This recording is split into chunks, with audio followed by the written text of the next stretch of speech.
अस्सलाम वालेकुम नजरीन, आप खेल के मैदान से बहुत ही अहम ब्रेकिंग न्यूज़ से आगाह करते चलेंगे। इंडिया वर्सेस अफगानिस्तान के दरमियान सीरीज का थर्ड और आखिरी T20 मैच कब और कितने बजे लाइव और बराह रास्त खेला जाएगा, सारी तफसीलात इस छोटी सी वीडियो में।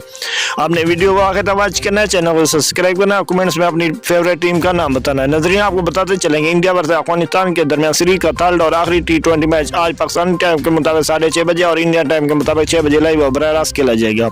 अगर आप इंडिया से वॉच कर रहे हैं तो support channel star cricket support पर ये मैच लाइव और बराह रास्त दिखाया जाएगा। अगर आप पाकिस्तान से भी ये वीडियो वॉच कर रहे हैं तो PTV सपोर्ट पर भी ये मैच लाइव और बराह रास्त दिखाया जाएगा। इसके अलावा आप गूगल और फेसबुक पर लाइव और बराह रास्त देख सकते हैं। आपने गूगल और फेसबुक पर लाइव मैच टुडे सर्च करेंगे या इन दो टीमों के नाम सर्च करेंगे। इसके अलावा तमाम सपोर्ट चैनल पर यह मैच लाइव और बराह रास्त दिखाया जाएगा।